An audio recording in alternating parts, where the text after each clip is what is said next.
Oui, oui, je vais lui expliquer. Je sais pas. C'est des lunettes qu'il faut, et de loin et de près.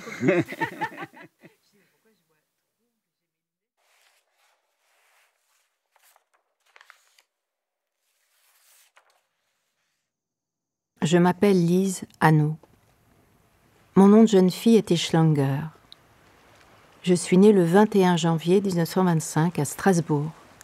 Ma mère était d'Alsace et mon père de Pologne. La guerre est arrivée en 1939 et tout a été différent. Strasbourg a été évacuée totalement, j'avais 14 ans. Nous avons dû partir pour la Dordogne. Alors, j'ai eu la chance de pouvoir entrer dans une école d'infirmière. Je suis sortie première du groupe. On a voulu me garder comme infirmière. Mais le sort en a décidé autrement. Ce qui est assez impressionnant, c'est que pas une fois où on ressent, où elle fait transparaître sa peur ou sa réticence à y aller, en fait. Enfin, elle ne s'est pas posé de questions. Et on lui a dit « viens », et elle y est allée sans même se retourner, quoi.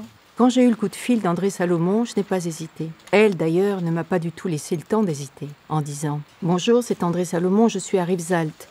Rivesaltes est un camp de concentration, il y a beaucoup à faire, je t'attends. Tu as un train ce soir, tu arrives demain matin à Périgueux, tu sortiras de la gare et il y aura un homme qui t'attendra. Il aura en main une enveloppe. Dans cette enveloppe, tu trouveras ton laissez-passer de la police pour que tu puisses entrer dans le camp et tu me trouveras. Et puis je te mettrai au courant de ce que j'attends de toi. » Moi, je pense que ça paraît loin et fou, dans le sens où, tout simplement, à cet âge-là, toi, tu faisais quoi? Toi, t'es à l'école, tu t'apprends et tu fais tes contrôles, pendant qu'elle, elle était là, elle était dans un coin, elle sauvait des vies, elle sauvait des gosses, alors qu'elle-même, en soi, c'est un gosse. Un gosse qui sauve des gosses, moi, déjà, ça, je trouve ça fou, dans le sens où, déjà, elle c'était encore qu'un enfant, et elle avait déjà la maturité de penser qu'une vie, c'était important, et qu'il fallait la sauver, que tout le monde méritait d'être sauvé. Enfin, moi, je sais qu'à son âge, j'avais pas du tout mais cette façon de penser. Genre, j'étais à des années-lumière de ça.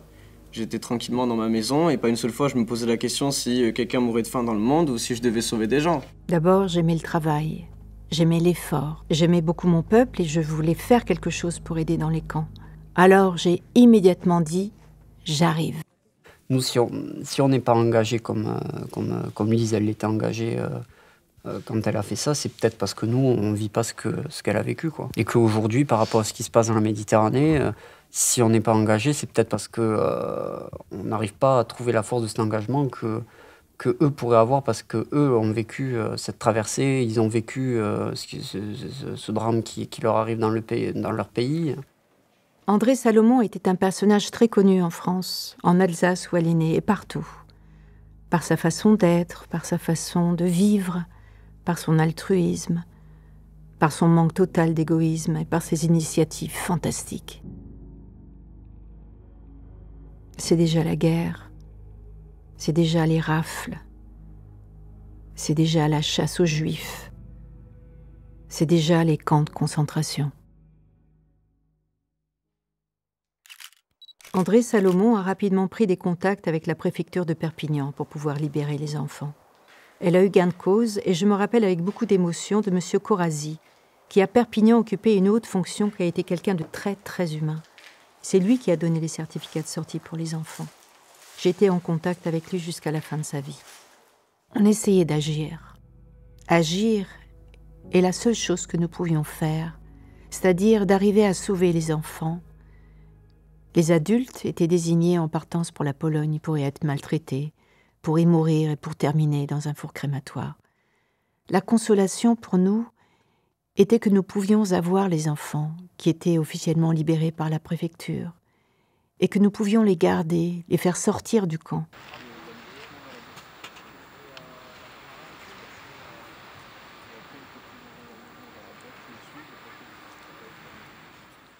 J'avais une baraque d'enfants, la baraque 67 à Rivesaltes. C'est là que logeaient les enfants que je recueillais auprès des parents, quand ils étaient d'accord. D'autres me disaient « Oh, laissez-les nous ne savons pas combien de temps nous sommes ici, nous aimons qu'ils dorment à côté de nous, la nuit, sur la paille. Mais alors au moins encore les avoir, les sentir, les avoir. » Mais le jour de l'appel où toutes les personnes de toutes les baraques étaient sur la place du camp de Rivesaltes, je voyais très bien quand une personne était appelée, parce que les gestes étaient de se baisser, de ramasser un petit sac, de prendre une petite valise, et alors je me précipitais vers ces personnes, et alors je récupérais les enfants d'une façon qui me bouleverse encore maintenant quand j'y pense. Ils ne m'ont pas seulement permise de prendre les enfants, ils me les ont pressés vers mon corps. Et se presser vers mon corps, les sentir contre mon corps, était comme quelque chose qui disait « Maintenant, ils sont à toi ». C'était comme une adoption. Et cette adoption était mienne tant qu'ils étaient au camp, et au-delà, tant que j'ai pu suivre leur parcours.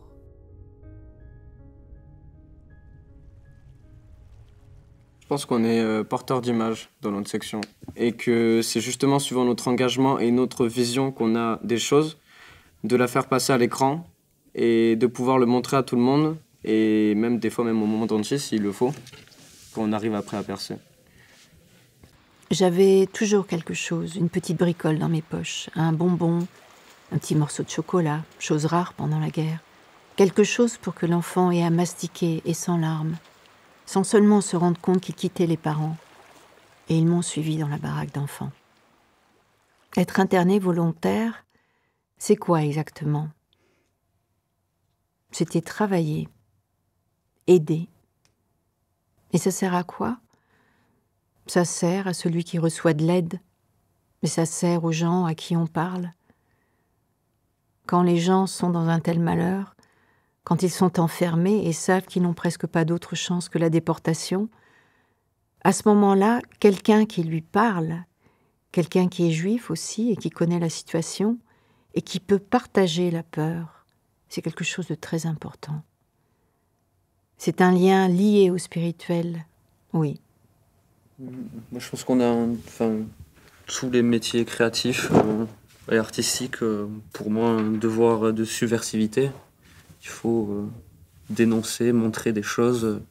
Et l'image, c'est assez sympa parce qu'on peut utiliser plein de formes artistiques, des métaphores, de la provocation. On a un panel d'outils et de techniques pour réussir à dire ce qu'on veut aux personnes qu'on veut. Et c'est une chance d'avoir ça dans notre métier, en tout cas, parce que c'est applicable tant sur des choses militantes que sur de la comédie, que sur tout, quoi. C'est cool. Non, après, c'est surtout que, moi personnellement, je pense que c'est vraiment compliqué de faire ce métier sans au fond, être engagé dans des causes comme ça, quoi. On ne peut pas faire ça et sans rien penser derrière, sans penser à l'impact que l'image peut avoir sur les gens. Enfin.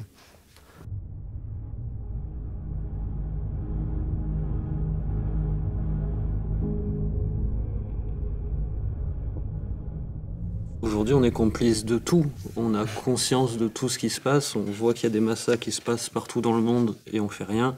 On voit qu'on casse la planète, on fait rien. On voit qu'il y a de la haine et de la violence dans la rue, on fait rien. On observe et on fait rien. Donc, par exemple, les migrants, moi jamais à la plage, à un seul moment, je me dis qu'il y a des gens qui meurent tous les jours dessus, quoi. Ça arrive pas. Pareil, les Ouïghours, j'y pense pas, parce que je pense que même notre cerveau, il est pas fait pour capter autant d'informations. Et on a tant de choses qui se passent et on en a conscience, mais on a notre petite vie, notre petit confort de blancs occidentaux qui prennent le pas sur tout ça. Mais après, surtout aussi, on est jeune, donc c'est nos actions et notre épanouissement va faire qu'on pourra se battre pour ces causes plus tard. Enfin, moi, en tout cas, je le vois comme ça maintenant. Aujourd'hui, je peux rien faire.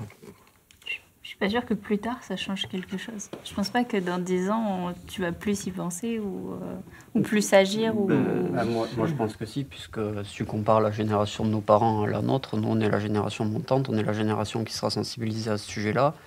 Et peut-être qu'aujourd'hui, on n'a pas la maturité ou l'énergie d'avoir une parole unie face à ce problème-là. Nos parents, nos grands-parents, ils n'ont pas été spécialement sensibilisés à ce genre de sujet-là. Et pourtant, Enfin, nos parents ou nos arrière-grands-parents, ou même nos grands-parents, peu importe, ils sont beaucoup plus proches de ce phénomène, puisqu'ils sont plus proches du passé, hein, qui n'est pas forcément plus joyeux, entre guillemets, que ce qui se passe aujourd'hui. Oh là, on se concentre là. Vous savez, je suis maintenant à la fin de la vie, et le fait que j'ai été là-bas et que j'ai pu aider, c'est quelque chose qui jusqu'à présent m'a accompagnée toujours. C'est un sentiment d'appartenance à quelque chose de grand, d'appartenance au peuple d'Israël et d'avoir fait ce que je pouvais faire. C'est quelque chose qui m'accompagne. Je n'y pense pas, bien sûr, tous les jours, mais quand j'ai le temps d'y penser, c'est un sentiment bon, apaisant. On est directement dans la symbolique de l'engagement où, en tant qu'étudiant, boum, on se met les pieds dans l'eau alors qu'il fait froid quand même. Et ça marchait bien. Et en plus, il y a un petit côté cocasse à voir des blancs qui sortent, sauf un, Jeff aussi. Jeff aussi. Avoir des blancs qui sortent de l'eau à la place des migrants, il y a une petite pique derrière sympathique. Mais... On incarne, on va dire, notre vision, l'engagement qu'on peut avoir et la vision peut-être de jeunes d'aujourd'hui. Moi, je pense que cette image, elle est vraiment très forte. Parce que c'est... On résume tout en une image. Un jour, j'ai fait sortir du camp 3 jeunes gens. Et je leur ai expliqué exactement où aller pour trouver ce qu'il fallait pour être en sécurité, une fois hors du camp. Donc ils sont partis tous les 3 et je me suis fait beaucoup de soucis parce que comment pouvais-je savoir s'ils étaient arrivés à s'en sortir? Comment aurais-je pu le savoir? Quelques jours après, j'ai reçu une carte postale au camp de Rivesaltes. Ils sont allés se faire photographier sur une carte postale et je l'ai reçue à mon adresse au camp. Mademoiselle Schlanger, Lise, infirmière, 3e direction santé, camp de Rivesaltes, Pyrénées-Orientales. Simplement en souvenir de vos amis, avec les signatures, le 22 septembre 1942. Vous voyez ça, c'était fort. Allez, on enchaîne. 32 sur 1, 2, 3e. C'est l'amour. Alors pourquoi les réunir chez moi? Pour qu'ils disent merci? Pour les revoir? Ils ont leur famille, leurs enfants. Mais il n'y a aucune raison de leur rappeler leur enfance et le drame qu'ils ont vécu. Si douloureusement vécu, selon l'âge de l'enfant et de leur tempérament. Ce serait quelque chose de totalement inutile. Pour dire merci, c'est Dieu qui a permis qu'ils soient sauvés. Je suis contente d'en connaître un et savoir qu'il va bien. Et je pense que tous les autres vont bien. Et là, j'ai une photo. Celui dont je parle maintenant, c'est celui-là au centre. Et ça, c'est la photo que vous avez sûrement déjà vue de moi. Voilà. C'est moi qui vous remercie.